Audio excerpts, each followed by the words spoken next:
हाँ तो hello friends, मैं प्राची कुमारी। मैं आज आप सभी को सर्वनाम प्रोनाउन बताने जा रही हूँ। अब फिर पहले तो हम लोगों ने पढ़ा था कि सर्वनाम, इंग्लिश ग्रामर में पढ़ा था कि सर्वनाम क्या होता है, प्रोनाउन क्या होता है। Pronoun a word that pronoun is a word that used in the place of noun. Okay, तो अब हम लोग जानेंगे हिंदी ग्रामर में, हिंदी व्याकरण में हम जो है सर्वनाम को, हम उसका डेफिनेशन जानेंगे, सर्वनाम को कहते क्या है।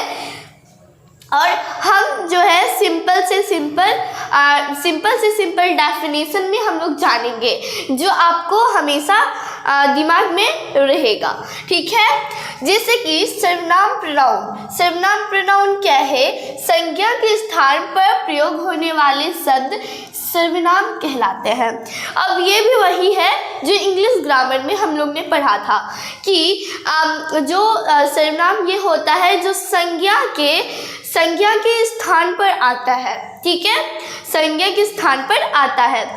जैसे कि हम एक एग्जाम्पल ले लेते हैं, जैसे मोहन खाता है, मोहन रोता है, मोहन सोता है, मोहन वहाँ जाता है, मोहन यहाँ जाता है। हमको यहाँ पे अच्छा नहीं लग रहा जब मोहन मोहन मोहन हर जगह मोहन, तो हम इसीलिए यहाँ पे यूज़ करते हैं सर्वनाम प्रोनाउन। ठीक है, तो यहाँ पे एग्जाम्पल हम लोग ले लेते हैं। कार्तिक ने विवेक से कहा, मैं आज मूवी देखने जाऊँगा, क्या तुम मेरे साथ चलोगे? अब यहाँ पे विक्रांत ने उत्तर दिया, हम मूवी देखने नहीं जाएंगे, आप चले जाए, मुझे गृह कार्य करना है। यदि मैंने गृह कार्य पूरा नहीं किया तो स्कूल में मेरी पिटाई होगी। अब हम यहाँ पे देख लेते हैं, जहाँ पे ये देखिए, जहाँ अंडरलाइन किया हुआ है, ये जो है ये सर्वनाम है, प्रोनाउन है।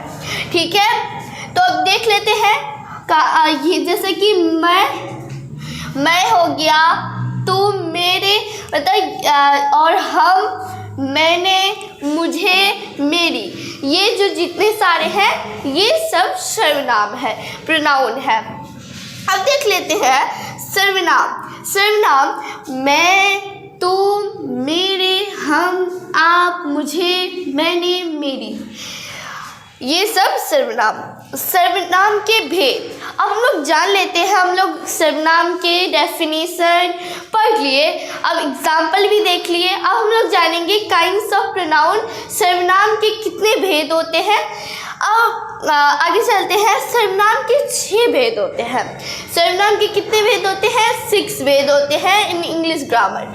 जैसे फर्स्ट है पुरुषवाचक सर्वनाम, जिसे हम कहते हैं इंग्लिश ग्रामर में पर्सनल प्रोनाउन। निश्चयवाचक सर्वनाम, डिमॉन्स्ट्रेटिव प्रोनाउन। अनिश्चयवाचक सर्वनाम, इंडेफिनिट प्रोनाउन। संबंधवाचक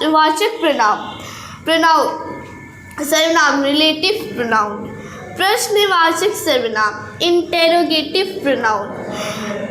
निजवाचक सर्वनाम, रिफ्लेक्सिव प्रोनाउन। अब हम लोग आगे चलते हैं।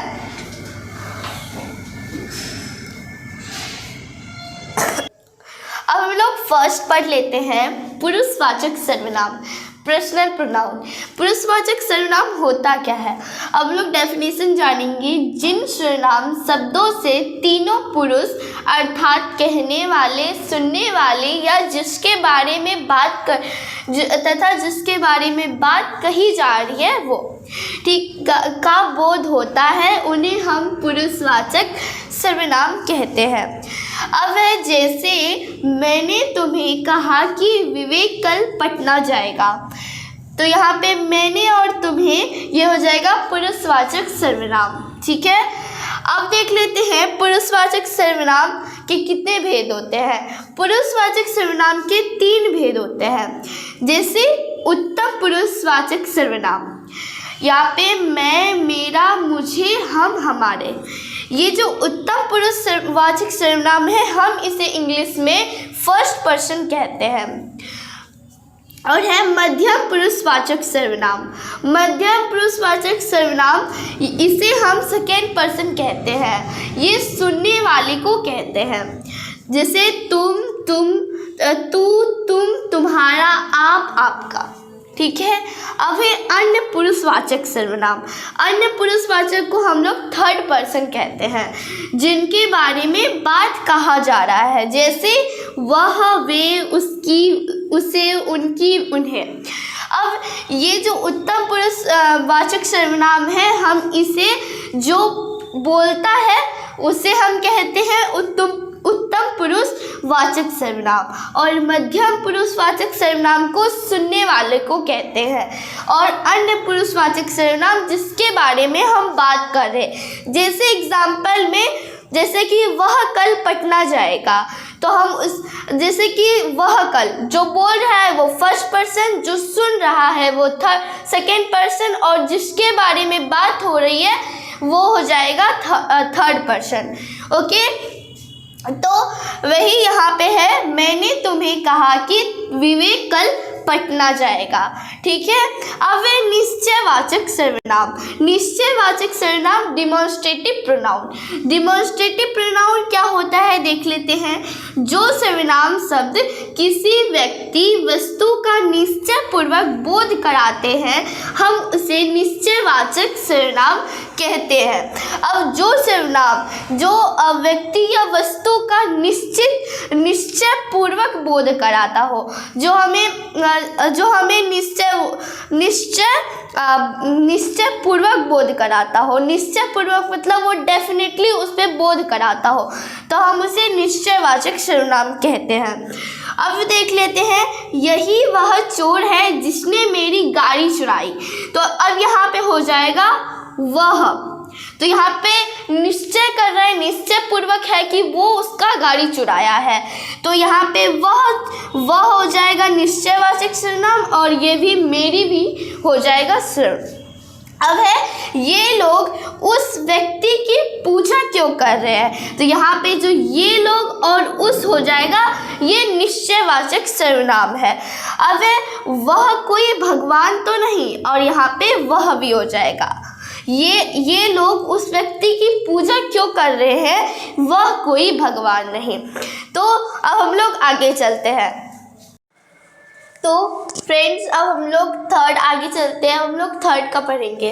तो क्या है अनिश्चयवाचक सर्वनाम। अनिश्चयवाचक सर्वनाम क्या होता है?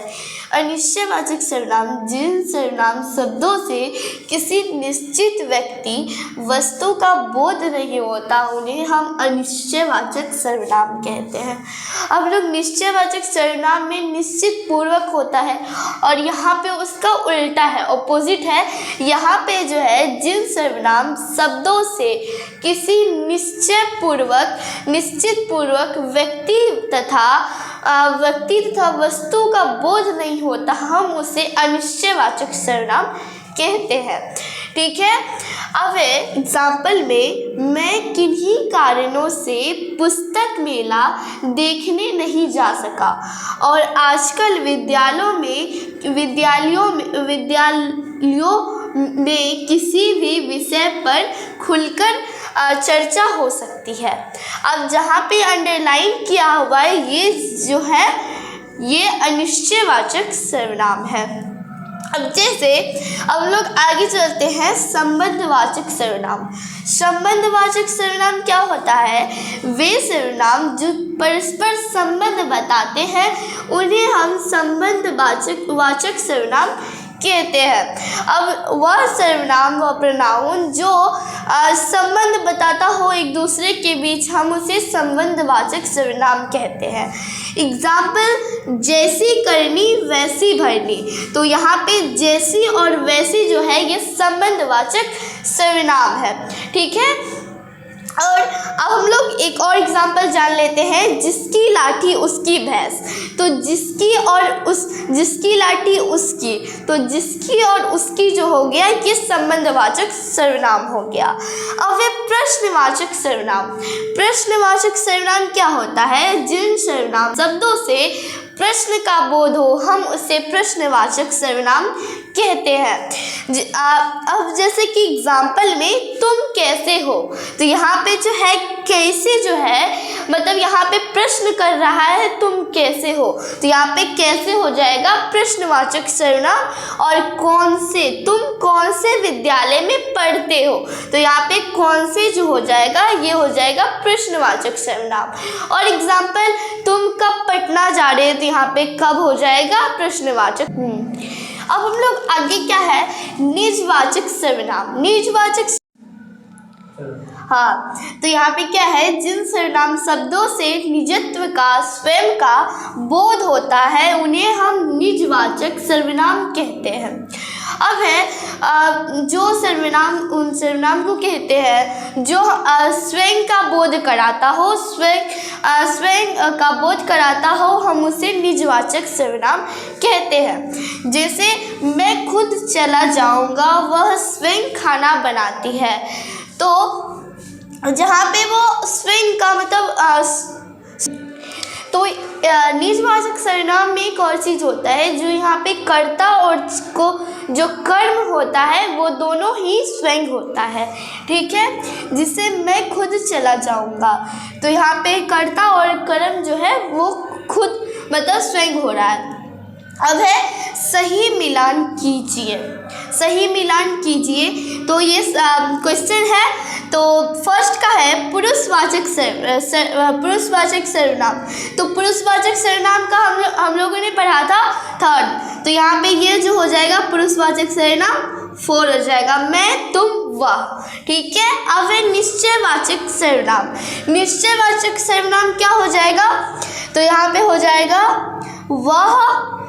वह वे और वह वे यह ये। तो अब है अनिश्चयवाचक सर्वनाम।